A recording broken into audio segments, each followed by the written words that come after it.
What is going on, everyone, and welcome back to the greatest podcast in the world, Shooting the Shit Uncensored. You know who this is, baby. It's the truth, the dad bod god, that bald, that beard, that beautiful, handsome individual known as Piers Austin, joining you once again for another amazing episode of Shooting the Shit Uncensored.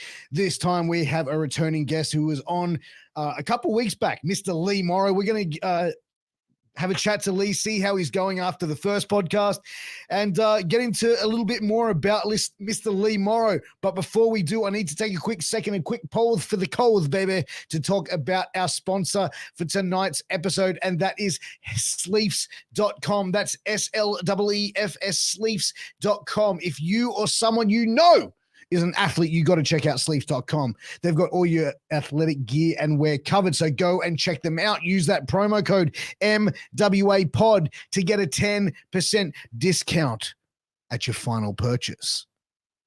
Also, if you're tuning in on YouTube, please give us a like, share, subscribe, hit the bell to stay notified, because you know this is the greatest podcast in the world, bar none. That's the facts. We're going off facts, people.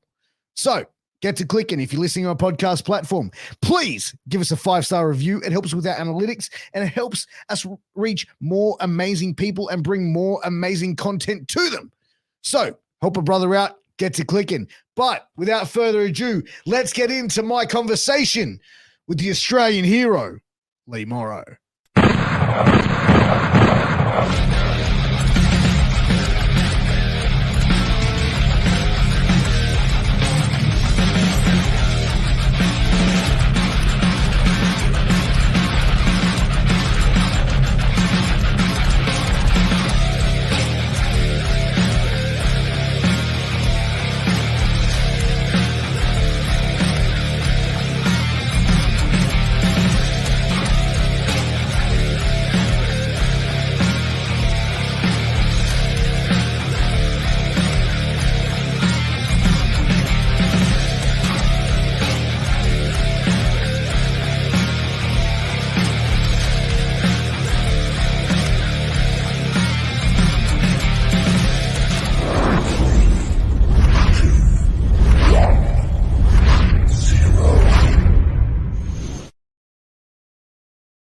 And welcome back to the greatest podcast in the world. And I am joined by one of my favorite people in the entire world. I know I say that about every guest I have on, but this time I genuinely mean it.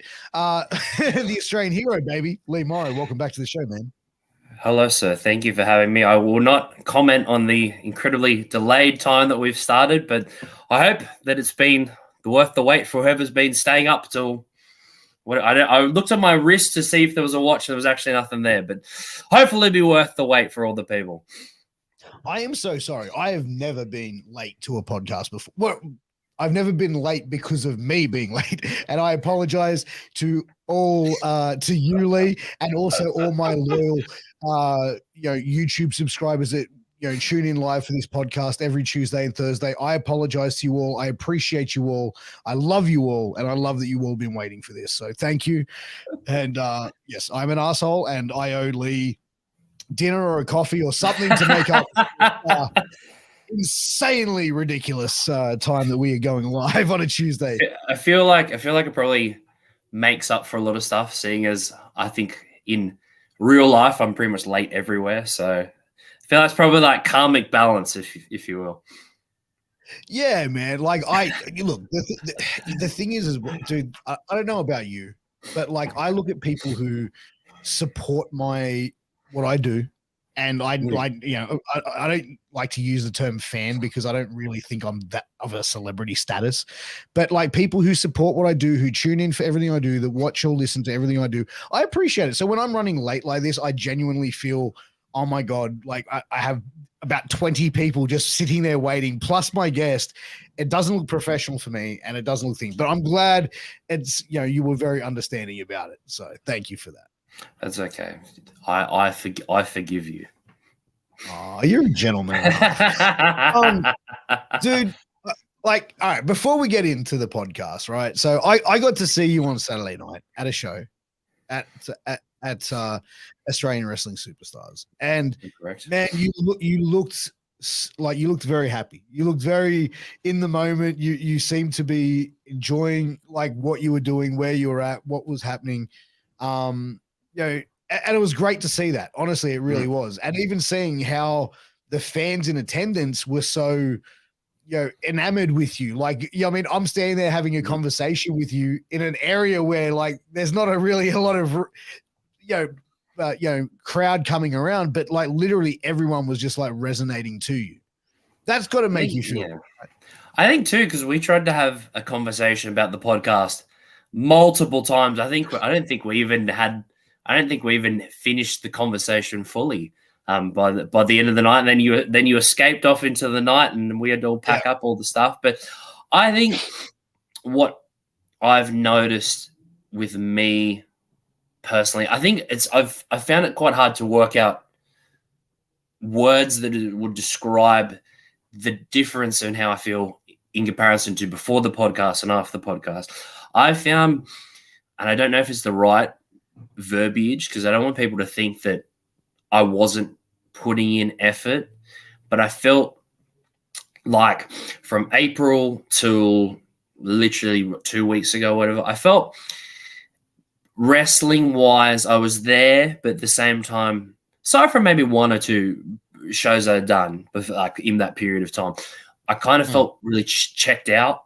Like I was there, but I could tell there wasn't a spring in my step. Like it'd be the same thing as like the difference between you going into the gym and like having this really good workout where you're like jumping from machine to machine. And then you have the other workouts where you're there, but you're going through the motions. You know, you're still getting something out of it, but you're not getting as much as you potentially could. So I think that's yeah. Like you're still giving effort, but you're not giving like 100% effort. I think like sometimes it can just depend on like your mood or how you're doing like emotionally. But I have noticed, like I have wrestled twice since the last time we spoke on the podcast, of course. And I have noticed like there's a bit more of a spring in my step, and that's something that you might have noticed on the Saturday night. Like it's just like I said, I don't want people to think that I wasn't like I was trying, but at the same time, I think because I was very disheartened, it was hard to kind of like, I think it was kind of hard for me sometimes to put in like all my, like, I think effort in emotionally. And that's the main thing that I've noticed in terms of like performance between, we'll break it down to before the podcast and after the podcast. Like I've wrestled like, especially the Saturday night, like was awesome. It was amazing. Like a lot of kids. It was a really good crowd. And I think that's just, it's like, if you have good energy or good vibes, then you can project it a lot easier instead of trying to bullshit the people into like giving off some sort of energy that's not genuine. If you understand what I mean? Yeah, no, 100%. Like that crowd, like it wasn't the biggest crowd like I've ever seen for a wrestling show. Yeah. Like it was an energetic crowd. Like it was like that crowd was really, really energetic. It got behind absolutely everything. You know what I mean? Like it was, I mean, you can't ask much more from a crowd. Oh, of course, 100%. Like there was like, as I said, there was a lot of kids, which is which always adds something to it. But then there was like this mixture of like, there was like, I don't want to call them marks, but there was like people that had like actual WWE shirts on, and then there was like probably casual fans, and then combinations of friends and family as well. It's really like AWS has built something quite good. Like it's the crowd's massive, but it's built a little something at the Morta RSL, in my opinion, of course. Yeah. No, 100%. And I think you've got to really be able to grow your audience as well. But I think like to have an audience like that was incredible. But like you say before and after the podcast though, like what was it about the podcast? Like, do you think it's because like you allowed yourself to be like pretty vulnerable in the first podcast? You opened up a fair bit. Do you feel like you sort of let the weight of the world off your shoulders a little bit? Is that the feeling that you had? Or I think it's one of those feelings that I don't think I've fully come to grasp with. I think it's a combination of 100%. Like we had a conversation. It was either you or someone I had a conversation with on Saturday about how even I was more honest on the podcast than I was when I was put on. Like, I know I keep talking about everyone. I bore everyone to tears about it. But like when I was in America and I was in front of literally like higher and like powerful people in American wrestling, and it was when we did a drill maybe in the first couple of weeks, and it was just like, just out of nowhere, Cody goes, "Oh, you've come all this way. Like, how bad do you really want it?" And I gave him like this sheepish sort of like, "Oh, I'm scared," to like give him like how I actually feel. It was more like, "Oh yeah, I really want it." Like there was no, I hid exactly how I felt. So we did the podcast, I felt like I was a lot more honest about the questions, maybe not all of them, of course, but like when you sort of hit me with that question of how badly do you want it, I gave you probably for the first time, aside from like people like in my personal life, I gave you like an actual, as close as I can get without revealing everything, in terms of like an actual honest answer. And like, why do you think that was? Like, what was it? Was it just at that moment, like that you were feeling a certain way, or did it just sort of like come? Like, how did it sort of, me asking that question, trigger that for you? I think for me, I feel like it felt like a break, like I was getting to a breaking point, like that sort of like everything is building. Like, say it was, I think as I mentioned on the podcast, maybe like a month or so ago, however long it was, that I turned 31. And it was kind of like, since then, it's kind of I felt the pressure a lot more since then.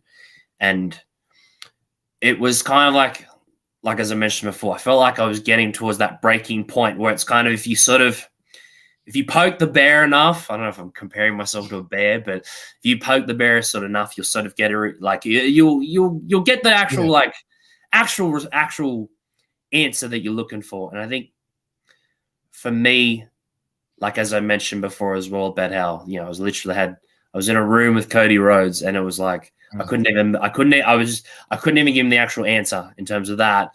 And I think it's kind of like it's been building all year.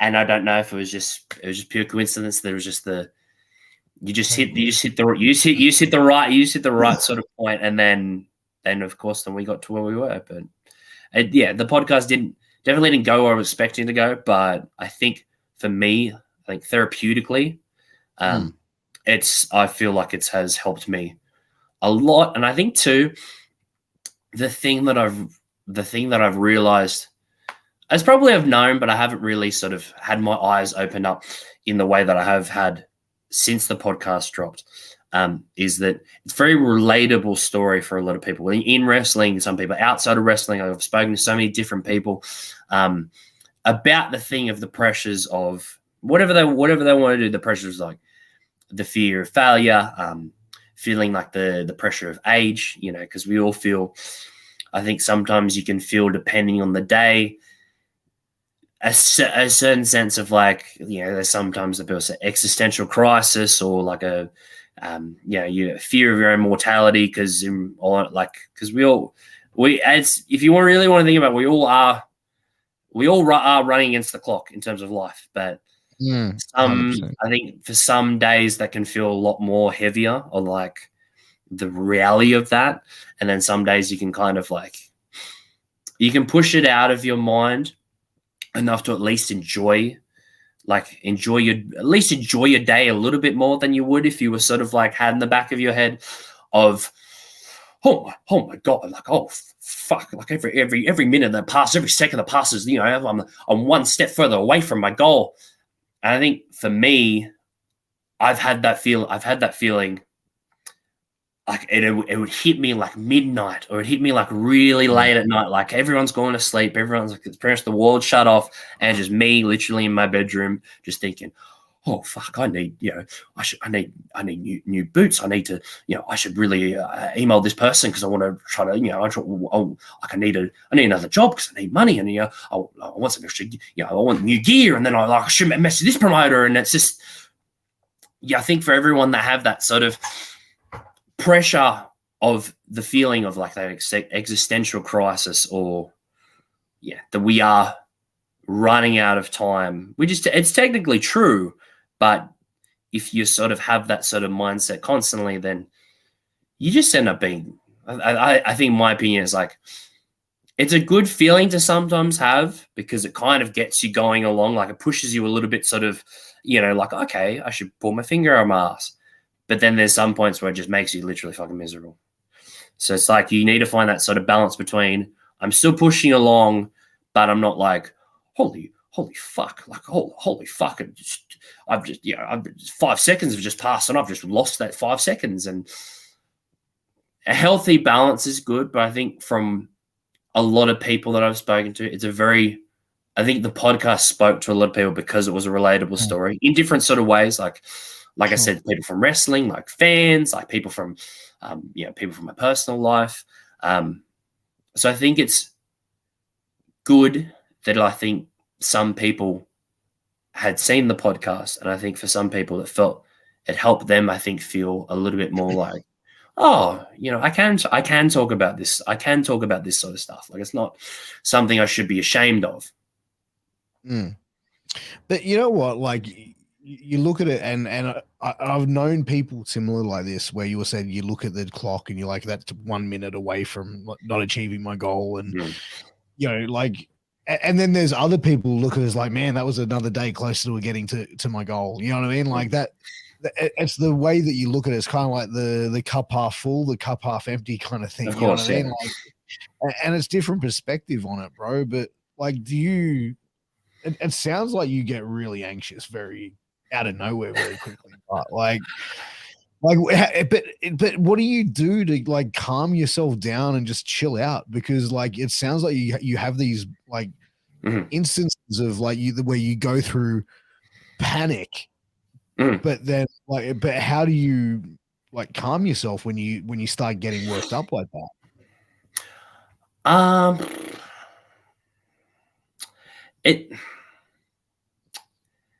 I think it's actually a really good question, because I think for a lot of times there's like not, for me, it's like sometimes I just have to ride the wave in terms of where, you feel this like I said before, this existential crisis or this anxiety of you need to, you should like, what the fuck are you doing? Why are you watching this movie? You should be like, working on like editing videos, or you should be trying to like, build connections or like contacting people and stuff like that. And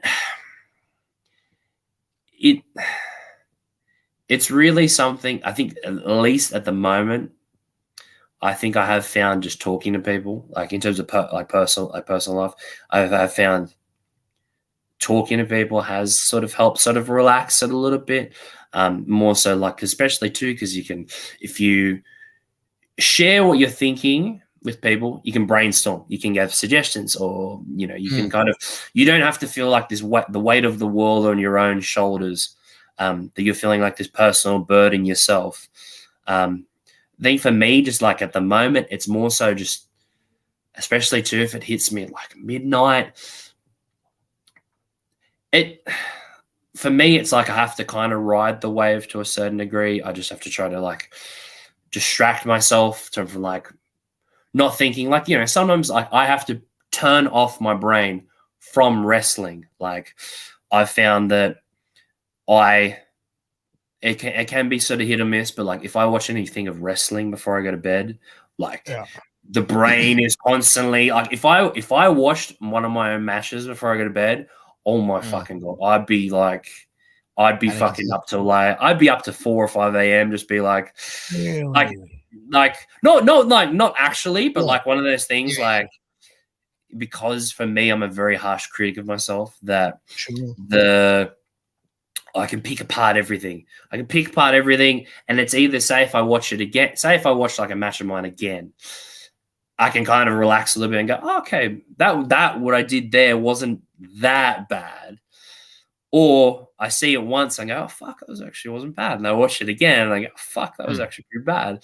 But I think for me, it's just trying to find avenues that I can sort of explore that help me sort of like relax. Like I know a lot of people like video games to a certain degree, like it, because it's something where at least with that you can kind of escape your own sort of world.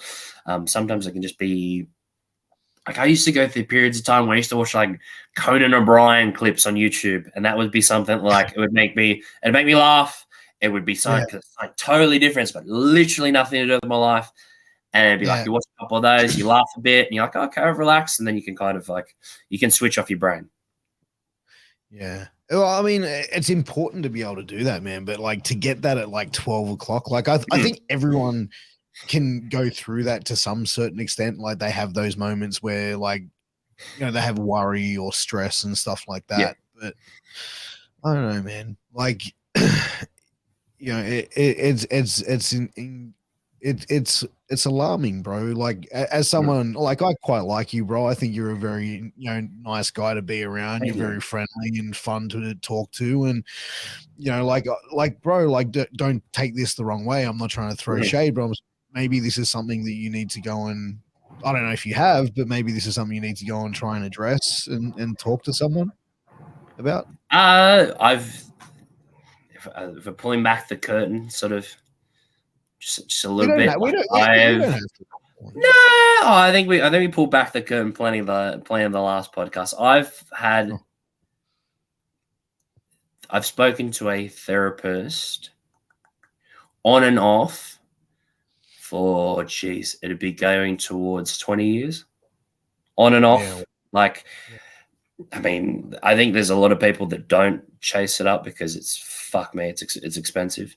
Where I've sort of, you know, I've had like appointments sort of like on and off for the past 20 years, to sort of, and for me, it hasn't cured anything for me, in terms of like anxiety wise, but I wouldn't have gotten to the point that I'm at now in terms of like due to kind of addressing sort of like, you know, past like hurdles like in relation to trauma. Like for me, especially too, I don't know if this would be a PSA for therapy. I went from a person that like in end of high school till like just after high school, I was someone that like I could not have conversation. I could not have conversations with people, like especially girls, Jesus, without sweating profusely, because I just had no idea of like who I was as a person. I think for me sometimes, like there was that potential sort of like fear of like, you try to be yourself, and then people go, oh fuck, he's fucking weird. I won't talk to him. Like I remember in like, geez, this will age me. When I used to work at Toys R Us, as a just sales, whatever the fuck it is. I remember we had to wear like little polo shirts because it was a uniform, and there was points where we had like my armpits would just be drenched in sweat, like down, especially too if it was a blue shirt. Oh my God. And I would spend like 10 minutes in the bathroom, like thank God they had a hand dryer, under the hand dryer, trying to dry them out. Because it was like, for me, like I'm a sweater. Probably a lot of people that have ever shaken my hands are just always sweaty.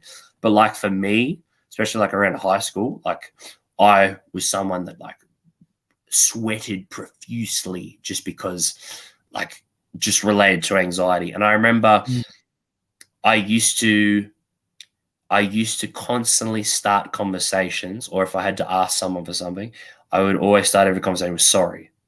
Like it was like every time I would converse with someone, it was, I'm sorry to be a burden to you, but I need to ask you something. Or we had I the first job I ever had was in a pool center selling pool chemicals, even though everyone thought it was like a literal thing with a swimming pool. The boss there, I would stand next to him. I wouldn't address him. I wouldn't say anything. I wouldn't go, oh, hey, Mr. Millist, or whatever the fuck his name was. I would stand there and not say anything, and I would stand there until he saw me, looked up, and then he would go, oh, what kind of, what do you need? Because I think it was just, I did not want to be that person. It was a burden of like a conversation, if you get what I mean. I think for me, again, as I said before, like I don't know if this would be a PSA for therapy. I went from someone that like literally like profusely sweated with conversations, and I could barely like get through a sentence, to someone that literally wrestles half naked in front of crowds of people. where in my, like, I always had the dream of being a wrestler, but in terms of like the person I was, it's like, I think for some people, I don't want to put words in people's mouth, but it would shock people how socially not reluctant, but like socially incapable I was, to now where I'm someone, like, as I said before, someone literally like is like has no issues standing half naked in front of people, talking in front of people. Like it's like from this, like you go from like this totally like different person, was pretty much like a mute, to someone where I think for me, I'd be absolutely like, if I was like 16 or something, and there was the option, oh, hey, you'll be talking on a podcast, like, would you like to do it? I'm like, fuck no, absolutely not, especially a live one. Because like, if you got to tape one, I can just go, oh, that was horrible. Oh, please turn it off. So I think, as I said before as well, I'll keep saying that, it is very expensive, but I think it's something that really does help people.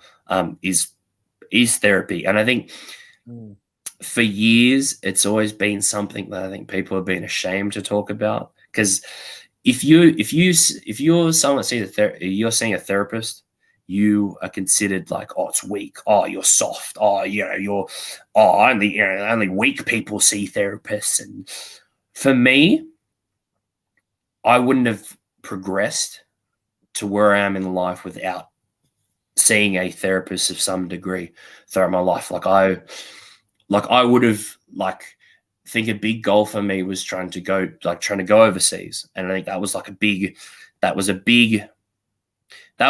hurdle for me. Like, I actually spoke with my therapist recently about, and she was just like shocked that we actually got to that point. Cause she said, like, years you were talking about, actually doing it, and then you did it.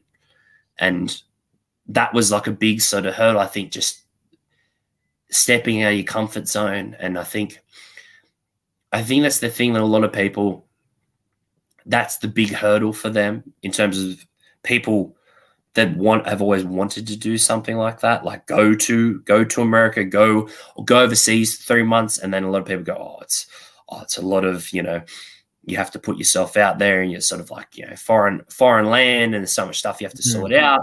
And mind you, I know that, like, I did have a lot of help from a lot of people to get there, of course, in terms of like sorting out everything. Like, I'm not going to say, oh, it was all me. It was all, I did everything. I sorted all that shit out, and the only person I have to thank was me. So I think for people, at least in sort of my eyes, therapy can help in the way of where you're like, I want to get my life to this point, but this hurdle is stopping me. Or I want to get to this point, I'm driven, I'm passionate. Why can't I push through to that sort of point? There's the thing they call as cognitive behavioral therapy, in the way of like, okay, you do this. There's a core reason why you do this, or why you are like that. And I think it's one of those things, when people discover that, it's like it's just one of those things, like it's this eye-opening thing that hits you, and you go, oh shit, that has answered a lot of the questions that I've had about my life. But have you ever done, for lack of a better term, have you ever looked into therapy, or have you ever been to a Yeah, therapist? man. Absolutely, man. Yeah. I've been very open. Mhm. I've gone through depression since a teenager and still go through it from time to time. And Mhm. the worldly pressures can get everyone, I feel. And I think talking to someone, counseling, psychiatrists and stuff like Mhm. that are a necessary thing sometimes. I think a lot of people can benefit from it. To be honest, I think that to be able to sit down and to be able to be open with someone, like that's probably something that for me, when I did it, my wife basically Mhm. said, you need to sort some stuff out, and Mhm. this is what I'd like you to do, and if you don't do it, well, you know We are things at are a going. crossroads. Yeah. Yeah. So she was very concerned about me at the time, and I said, well, I don't want to lose what I have. So I went Mhm. and I went and addressed it. And Mhm. I'm really glad that I did, because it gave me a different mindset. It gave me a different mentality. It gave me a different outlook to look at life and to look at certain things in a different lens. Um, as I said, I think everybody can benefit from going Yeah. and opening up and talking to someone, because I feel like when you go through life, everyone has some form of trauma that's happened to them. And it's Of either, course. depending on the person, how they deal with it, how they then control it, how they then move forward as as a normal person in society. And sometimes people need a little bit of help. And it's like anything. If you get sick and you get a cold, you go see a doctor, right? If you break your arm, you go see a Mhm. doctor. If it's the same thing. If your head ain't right, and sometimes it's okay that your head ain't right, and it's Of more than course. okay that it is. But you've got to be able to go see a doctor, like when you go see one when you're sick. And that's the way that I look at therapy. I think Is like too. sometimes Yeah. you go. I think too. I think it's always really good to get at least an opinion or a perspective from someone that has no sort of like Connection. I'm with over. Yeah, like Connection there's to no it. they have no horse, or they have no horse like no horse in the race. They can kind of like give an opinion, and it's not going to be it's not going to be swayed a certain way, like because the person that you're trying to speak to has like an emotional investment to a certain degree, or and there's or just sometimes if you speak to certain people, they have like a certain opinion that may not be the most helpful, because they're not literal professionals or Mm. qualified professionals. Yeah. Yeah, I mean, well, I think that there's a difference between, I think you can definitely go and have a chat to your mate and have a beer and stuff like that, and have a good yarn, but like sometimes you need to go and speak to someone who isn't, like I said, who doesn't know you in Yeah. a social norm, who doesn't really get to spend, you know what I mean? Like, because that person doesn't have, a pig in the farm, so to speak. Yeah. And I think that, like, as I mentioned before, there's the thing too that I think people think it's a bad, like, not a bad thing, but people think it's like they're kind of giving up on like pushing through if they do accept that they need to see a therapist, or they do accept um like needing to see a therapist. Oops, I said that twice. I think too, it's like for when you look at sort of as we've gone through in terms of time, how like depression or anxiety, like maybe 60 years ago something wasn't a thing. It was more like, oh, just suck it up. Just suck it up and, keep pushing through. Where in comparison, and now, everything can, not everything, but like majority of stuff can get diagnosed.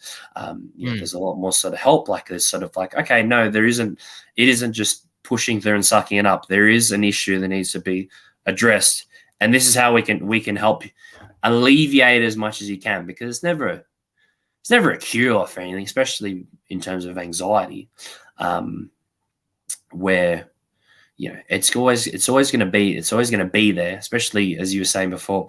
Everyone has like a little bit of trauma or something has happened in their sort of like in their life, at varying degrees of, like, you could say severity, but at the same time we're all fighting like our personal battles where we can never compare, say, like your childhood and say whatever that's happened in your childhood there's a good chance was totally different to mine, but that doesn't mean that like your sort of like battles are any lesser or more than or more than No, mine.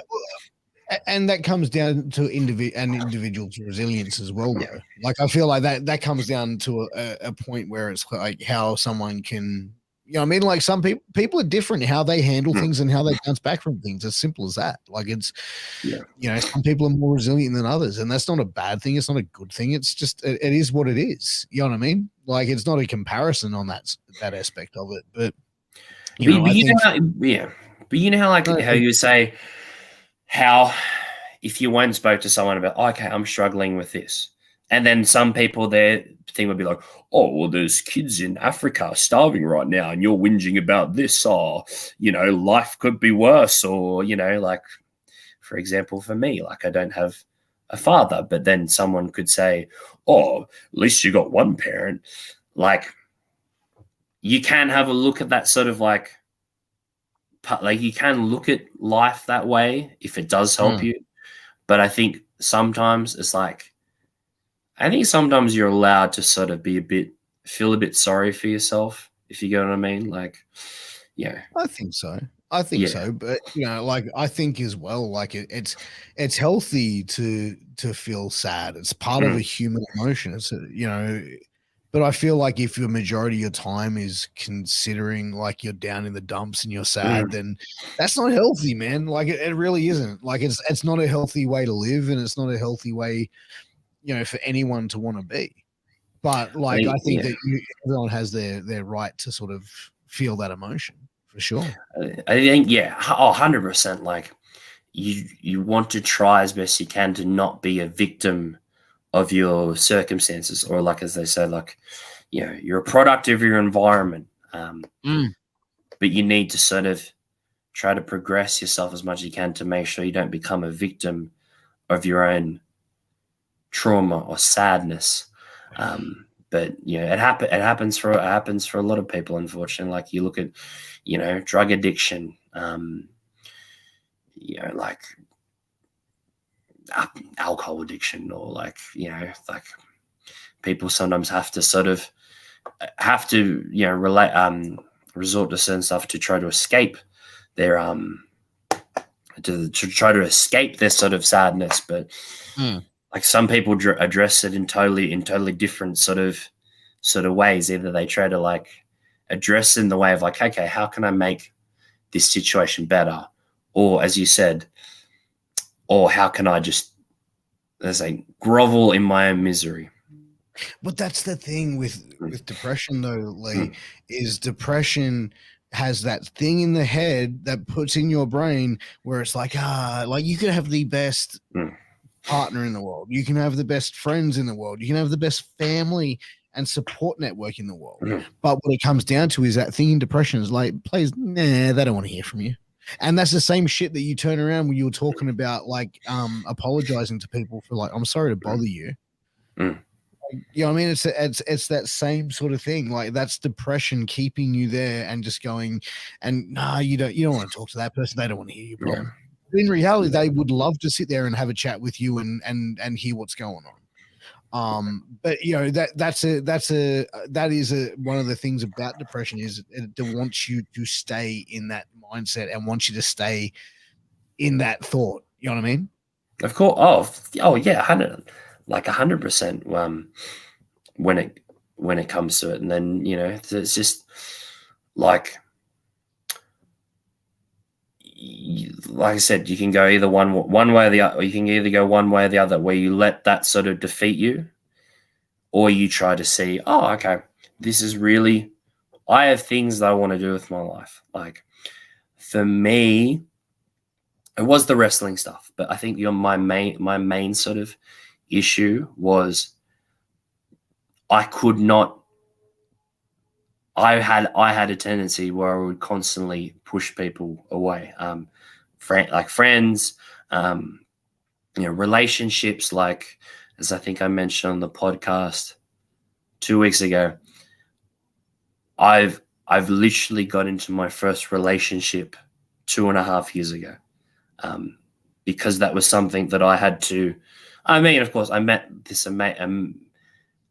amazing person, so of course, like, the person can sort of change the situation to a certain degree. But for me, it was like I had to work on it to push through something, to try to be able to, open myself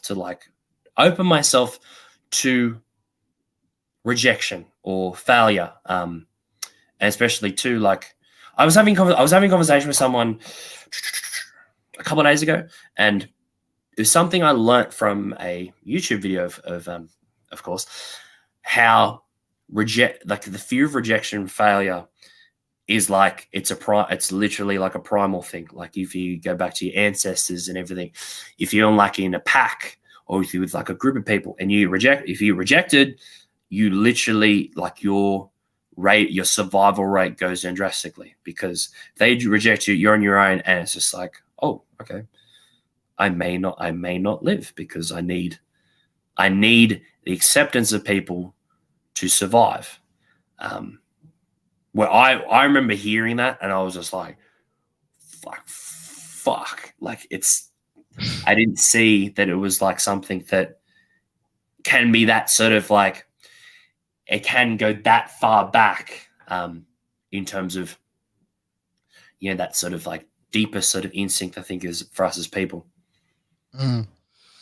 It's wild, man. It's like, I think that pack mentality, and and as you put it, to have that fear of rejection, that fear of failure, never really looked at it or even realized it like that before, man. But it's crazy that that we still have to be able to, like, a lot of people, man, have to put up these barriers, and they don't, not that they intentionally do it to try and be a hard ass or whatever. It's just they do it because it's like, it's socially, they don't know any different. You know what I mean? Oh, this is getting too real, or this is getting too emotionally invested right now, so I've got to like try and put up a wall here. Of course, and like, this is not me saying, oh, I don't, like, oh, I'm telling everyone what they should do and sort of bullshit like that. Where, like, we definitely addressed in the last podcast, there's plenty of stuff that I'm still like pushing through in terms of mental hurdles to try to progress myself in sort of life, and like in many different sort of aspects. I think none of us are perfect sort of people, but like, you just try to push along as much as you can, or something like that. Yeah, man. No, I think that, like, obviously, like, I think now that you've probably got a lot of support now, and after you've opened up this week and last week, you've definitely taken it. I think knocking down those barriers as well for you as well. So now a lot of people are probably understanding where you're coming from. In a lot of cases, and being able to understand past stuff as well. So how has the sort of like, has there been a lot, like, many people reaching out since the podcast? Like, I know Hunter Hayes jumping in last week was quite a special moment for the show, and obviously for you as well, for come and sort of pass on some amazing words there. But has there been many people reaching out and showing support? I've had, I gotta see if I really want to name drop people or not. You but don't I've have had to name drop them. we'll see. We'll see how the conversation, see how my answer comes out. Like, I've had like very close friends of mine say to me after they saw the podcast, they go, "Now I understand. Like, I get it. Like, in the way of, this is the way I am. This is the way the stuff's going. Like, the way certain stuff's going." And they go, "Okay, I get it now." In terms of like the personal sort of into like people that are quite close to me that kind of know a lot more about the struggle in comparison to a lot of other people.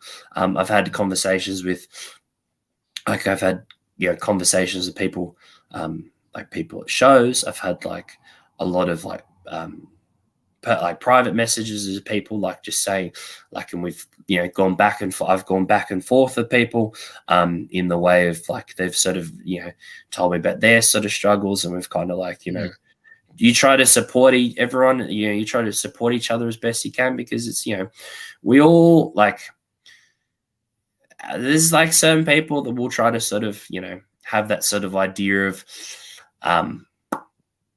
I must make it, I must sort of, every sort of situation must be, how am I going to sort of build myself up, or what is my ulterior motive? But we all kind of have to band together as best we can, because at the end of the day, it's like a wrestling show is literally not one match. It's like it's a whole card. It's like 10, 12 people. Like it's we want it's not a one. It's not tennis, or it's not like it is to a certain degree like a singular performance, like in the same way as a movie. But I think we all need to kind of try to band together as best we can to kind of increase, like bring everyone up as much as we can. So one of the people, which I'll name drop, we have spoken about it. Like I've had some wonderful people that I've never had conversations with, like people like Concrete Davidson. I've never had a conversation with him, and he reached out to me. It was very understanding. It was very sort of very helpful in the way of like, if you ever want to have a chat, like here's my number, give me a call. And that was like I was very appreciative of that. And then there was someone who's grew up in the area, a local boy who's very famous now, in terms of in WWE and stuff. You can probably put two and two together. He's a local boy in terms of the Sydney scene. We never always saw eye to eye. I think more so with me, it was like a form of immaturity, because I was very protective of sort of myself, like as a performer, as personally. Reached out to me right after the podcast and sort of said, look man, gave me as much advice as he could, and I was like, I started to tear up, because that this guy didn't owe me a single thing, but still felt like he's making hundreds of thousands of dollars now. I hope, and I'm making fucking tens of thousands if I'm lucky, in terms of real work, not wrestling. And had no sort of like, he had no reason at all to reach out to me, especially too because we've had run-ins in the past, and he had literally no reason to reach out to me. And I was, like I said before, like I started to tear up when I saw the message sort of hit my inbox, because I knew that he had absolutely no reason to sort of reach out to me. That's insane, bro. Yeah, like it was this. Cool. If you haven't worked it out, it's the dude they call Grayson Waller on TV. And I think from the interactions that we've had, I do think that he has gotten a bad rap to a certain degree in terms of locally. I'm not going to defend any sort of stuff. I don't know all the stories and stuff, but I think he's been given a bad rap to a certain degree. And I think it was probably from me for a good while too. Yeah. But then I see that this guy has no reason to message me, could literally just see the podcast and just say, lol. Anyway, and he went out of his way, and like every sort of message back and forth was very detailed. Like it was like actually genuine advice. won't give away everything that he sort of said, but No. like actual genuine advice in the way of, because you know how it is. Like there's a lot of people like that will give you they'll give you enough advice, but they won't give you enough because they're sort of protective of their sort of protective of their position, or if you knock as many people down as you can, you can stay at the top. Or you look at like guys like the older guy, like the old school guys, like the guys on top, where they would go, like the young guys would go, did you watch my match? Like, oh yeah, it was good. Yeah, it was good. And really, they didn't even watch the fucking match, and they've got no interest of sort of helping. They've got no sort of interest of helping other people, bring people up. I think for real. Yeah, that's the thing that I think has been the most overwhelming, and I do apologize if like certain people message me and I was very, very delayed in terms of my responses. I think because it was I think the support was just overwhelming, but I think overwhelming in a good sort of way. And I think too, like Hunter jumping on the podcast, like as I mentioned on the podcast, like he's looked out for me and has given me support. And I've never been his student. Like he has another person's like has no reason or anything to sort of, support me in what's in whatever way. And then, as you said, like he jumped on the podcast. He had like same thing as old Grayson Waller had literally had no reason to jump on the podcast or anything, because again he's a generally good person. But yeah, that's the main thing is just like I think we had a conversation about how you sort of were a bit iffy in the way of should you keep the podcast up. I've had people, said the same thing as well, that maybe it's not the best because people could use like having it up because people could use it against me. That's what I was feeling, and I came to you and I spoke to you about it. I didn't, and to be honest, I didn't even speak about it with my producers. It was like it was a conversation that I was going to have with you, and we had it, and it was like. You were like, no, it hasn't. And I went, okay. You know what I mean? Like, because at the end of the day, like I had that feeling. I took it to you and said, hey, this is what I'm thinking. And, we spoke about it and, we made the decision, the decision was made for it to stay. And, I think it says more that it does stay anyway, because I think it's something that's powerful that you were able to sit there and, go through and experience and grow from. And be able to go, okay, you know what? And, on the hindsight of it, if it's given you that rejuvenation for wrestling again, then it's a plus. Yeah. I think that's the thing where I haven't walked away with anything in terms of that I feel is negative. I think like the main thing that I think like above all else was making sure that I appreciate the people that have helped me get to where I am today. Not just wrestling, just like personally, like people like I could never repay like my mum back in the way that she's been there for me. In comparison to, like other relationships people have had with like their children, like parents and children. Like I think I did mention on the podcast 2 weeks ago about how there was a lot of times where I was kind of ready to give up on myself. And it was kind of my mum was the one that was kind of just like, oh, no, how about you study something? Like, oh, how about it'd be really good if you get a job. And kind of like that poking and prodding that you might think of at the time. It was like, fuck off. Like, I just want to, wallow a little bit. But it's not because they want you to.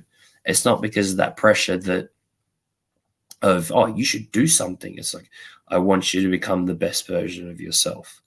100%.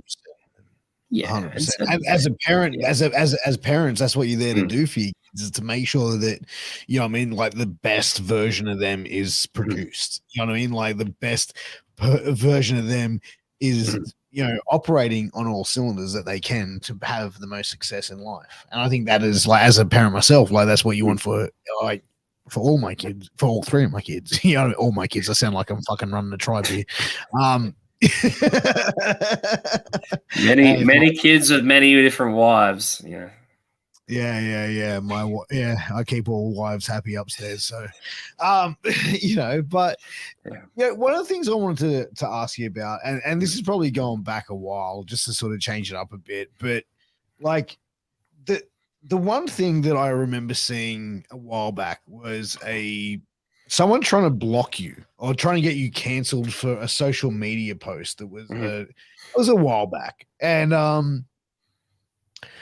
like, I got told what the post was, and I was like, fuck, really? Like, that's what you get canceled for? Like, it was like, it was a pretty, I don't know, like, it just didn't seem like that it was that juicy to really be canceling someone on. Like, I don't know, like, you tell me, like, can you tell me what the post, like, can I say what the post was? Like, that will get me in trouble, not you, but I'm assuming the post, what I heard what it was it was a photoshopped head of you on some big jacked up dude, and it said, what do you do if this guy slaps your girlfriend on the ass or something like that? Is that what the post was? I think it was just a picture. I think it was just a picture of me. I don't think I was photoshopped on anyone's body, but that's what it was. Yes. Yeah. So yeah, you're a jacked enough cunt without having to do that shit. Okay, cool. I get it. All right. So you do the post, and then you start getting a bit of backlash. Can you tell me what happened there? Like, what sort of, like, you had the post, were you getting messages? Were you getting tagged? What happened?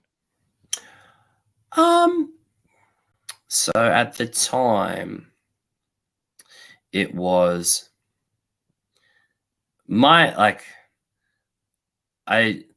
I would say, like, I didn't handle it very well, I think, at the time.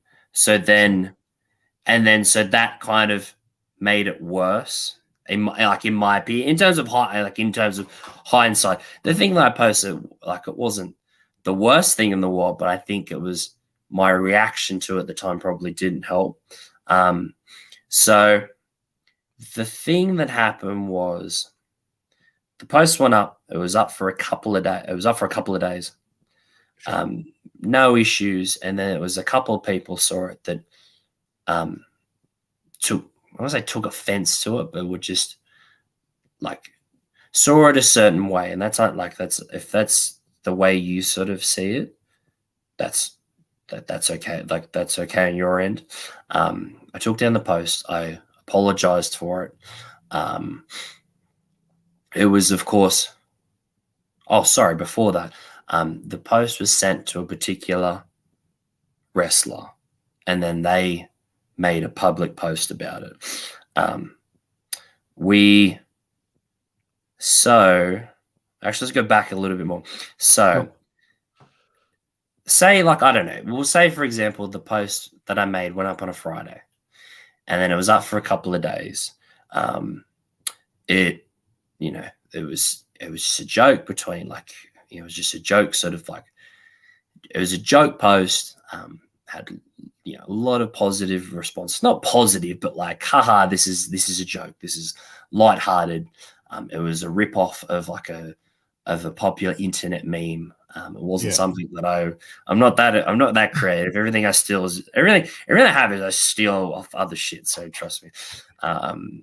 There's a reason why I dress in Australian colours. It's not because I'm fucking original. Like, even, like, I had people that responded to the photo, like, as in, like, I put it on my story, and then they responded to it. Like, people you think, oh shit, okay, like, they have very, like, strong values in terms of, like, similar sort of related topics. So it was up for a couple of days, and then it was, I'm not too sure if who it was, saw the post, commented on the post. I didn't react to it very well. In terms of my context of reacting was, I would say, is different in the way of, like, if you saw the way I reacted to the post, you would see it as defiance, or I saw nothing wrong with the post. It was more so in relation to people wanting, like, just having something wrong with content that I would post. Nothing to do with, oh, I posted this and then people disagree, and I'm really strongly for this meme that I posted. So all that stuff got sent to a particular wrestler. They contacted me, we'll say Sunday morning or something, or Monday morning. Like, this was in the times of, like, this was like we were right in the thick of, like, COVID, and I think it might have been just as the last big lockdown happened. And they contacted me in the morning. I didn't see the post because I didn't see her message because I was asleep. And then I didn't get a chance to respond to the message from that particular person, who just sort of addressed what I posted and stuff. And then they made a public post about I already deleted it. They contacted me. I didn't have time to because I was asleep, to respond to them. They already made a public post about it, about what I posted. I responded to the person that messaged me and sent the public post. We had a bit of contact back and forth. In the way of, like, you know, like, I'm very sorry if you found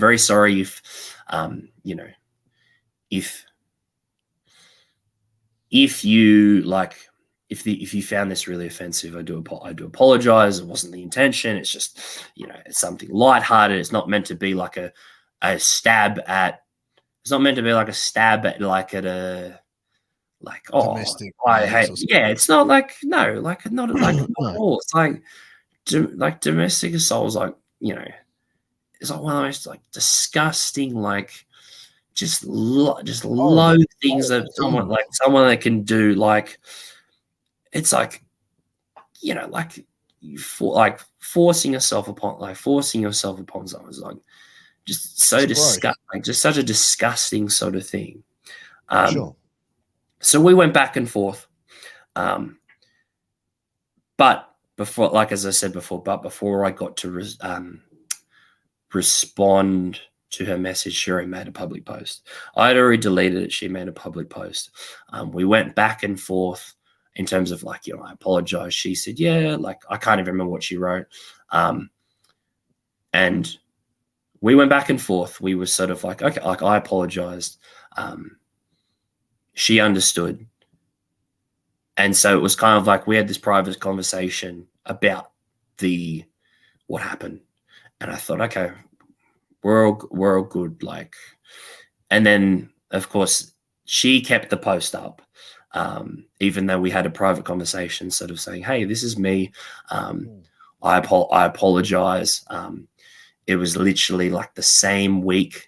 There was, like, I don't want to use this as an example, but, like, sorry, not like as a crutch, but, like, it was the same week. It was like the anniversary of, like, my dad passing away. Like, you know, I had to, like, maybe my judgment may have not have been the best in the way of, oh, if I put this up, it may reflect on me poorly.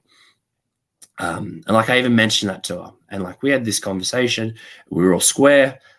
She still kept the post up. I put up an apology on my socials. We were still going back and forth, like, the girl. Oopsie. Everyone knows it anyway. I was not going to say girl. And I mentioned about how, like, I had my own, like, incidences of, like being groped, like, and not sort of, you know, not welcoming it, of course, by certain people in wrestling.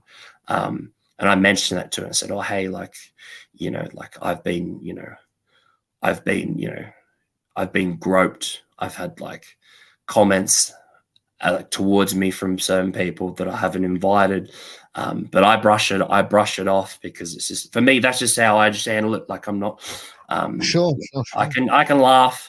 And I brought that up with her, just say, hey, you know, like there's no malice behind the post or anything. And then she kind of like, I mentioned what happened, like the stuff that's happened to me. It's like people that, you know, are sort of in the wrestling sort of scene. And then she pretty much just brushed it off. And it was like, oh, Fuck. you posted that. So I don't give a fuck about what any of the stuff that happened with you. And it was at the same time that was all happening. I was getting people that were like messaging me, like that don't follow me, of course, saying, oh, that was really poor form. I was getting people commenting on stuff of mine, especially like the apology I did, that were saying, I didn't see the post, but I accept your apology, or your post didn't seem very sincere. I didn't see what you posted, but where I was getting people harassing me and like commenting on stuff that they never seen. They didn't even see the post. And so I felt horrible because I'm getting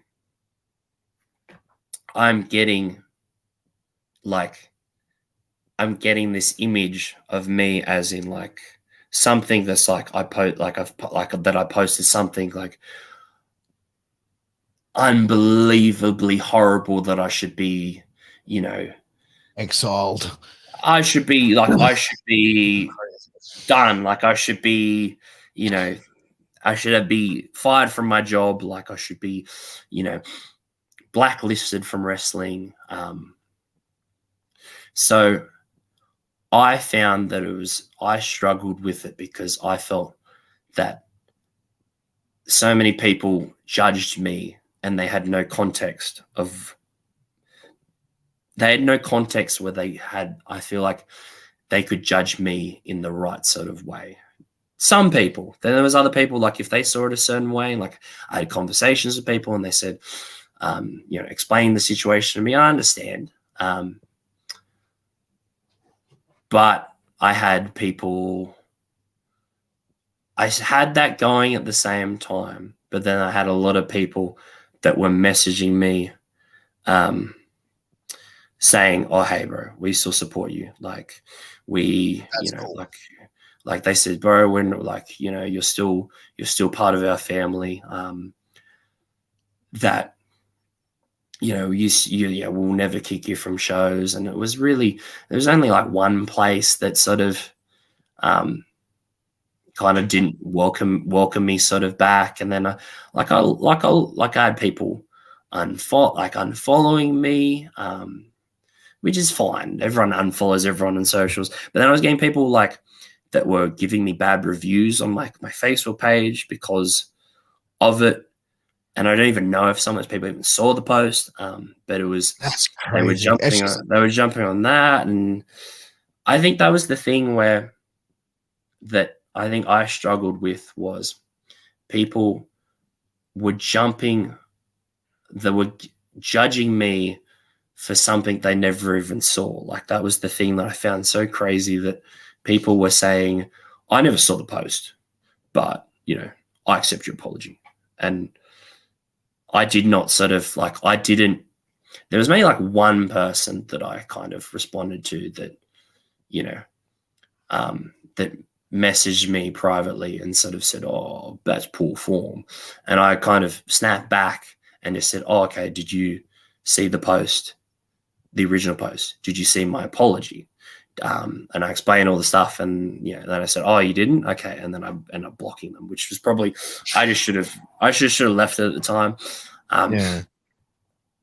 But it's it's one of those things where there was 99% support, and then there was like kind of like a 1% of sort of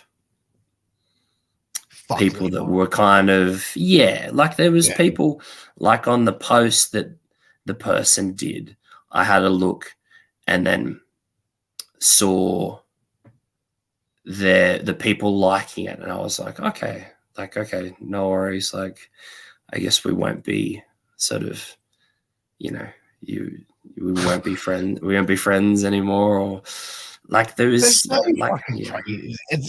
It's so nuts, like this social media craze that people sort of go on and jump on and all that. It's just so ridiculous. But I want to take it back because you did say something there that I want to ask you about. So you said you were groped, and you said you had advances made. Were these made by women, men? Like where and when? How? Like because you're a big dude, bro. Like if someone's gonna come up and try and grab you, dude, like that takes a lot of you know what I mean? Like that's shooting their shot in a major way. Not appropriate, definitely not. But like, where did this happen? When did this happen? And like, what did you do when it happened? Oh gosh, geez, it feels like a lifetime sort of ago when it comes to, but it's like, for me, it wasn't something that I was like, I kind of just brushed it off. I just brushed it off, like in the way of like of course, I don't want to name names or anything because I'm not trying to ruin people's lives and stuff. Like, there was like this one person sent me like, which I think at the time I shouldn't have done, but I spoke to people about how there was a particular wrestler that sent me a picture of their asshole without actually, like, that wasn't welcomed at all on my end. I thought you were going to say clean, but anyway. I don't know. I didn't stare into it, but Jesus, someone sent you a photo of their fucking ass hole. Yeah, there's the thing of like I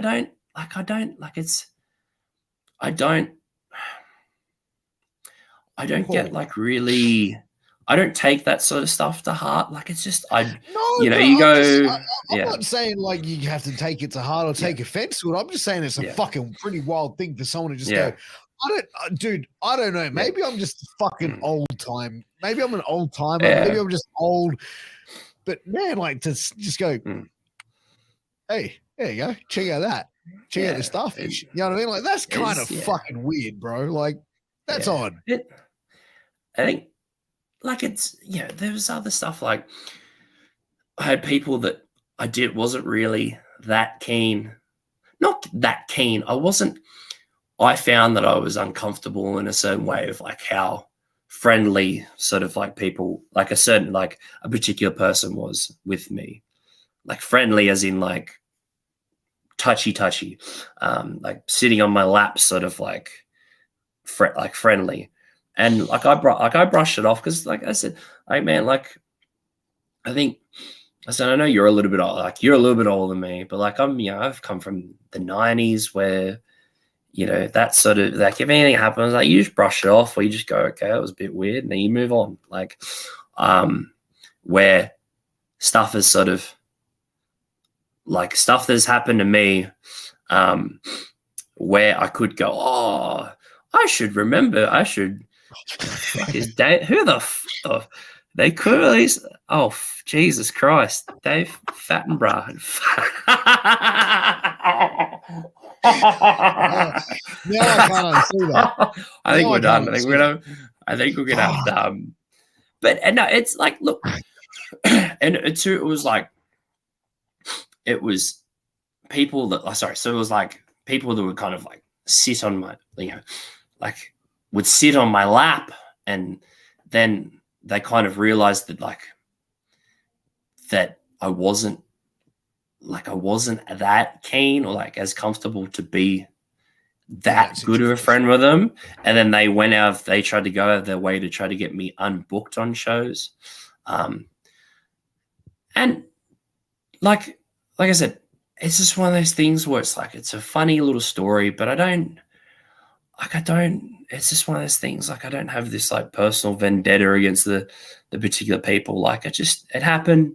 There's probably plenty of stuff that I say a lot of dumb stuff, and of course the posts that I did and whatnot. But we all do dumb stuff or stuff that we regret. I feel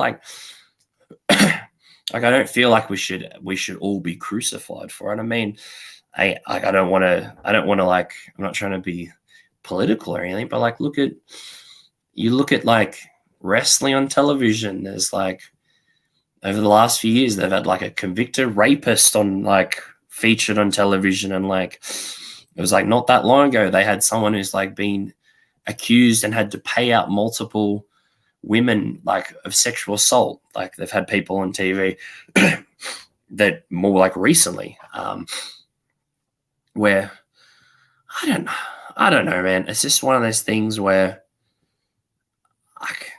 all that stuff happened so long ago. I can bear you're sort of oh, where did this happen? Man, I could barely yeah. No, it's all cool, it's, man. It's one of those things I can barely sort of remember, but at the same time, it was just, I think I found it quite hard was that there was one particular person that was involved in that sort of stuff was also supporting the stuff that was happening to me because of the post thing, which was kind of but I never made a really a public thing about it. But yeah, it's just funny. It's you bring up all that stuff, but geez, that stuff seems such a lifetime. I think it's probably I refer to as the was it BS and AS before Sophie and after Sophie, which is the name of my wonderful partner, where I think if we want some sort of positivity that came out of the situation was we went out on our first date maybe a week or a couple of weeks before everything sort of happened in that sort of way. Yeah. And we were very fresh in terms of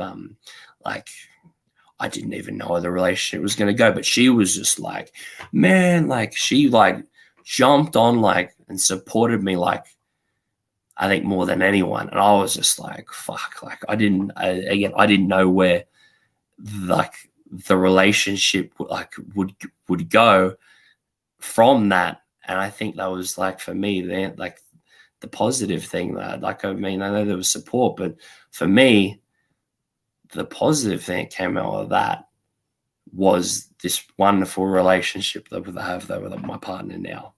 Kind of coincidentally stemmed from that sort of time period. And thankfully I've been very happy since.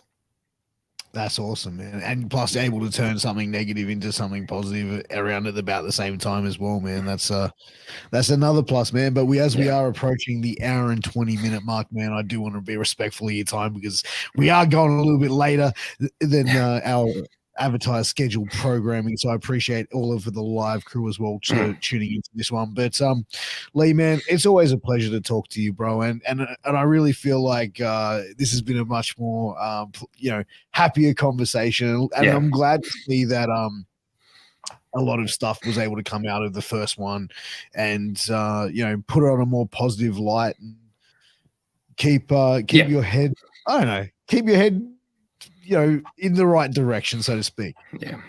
I think. By the way, are we going to discuss the assault case that I'm going to be putting against you after Saturday night, or what?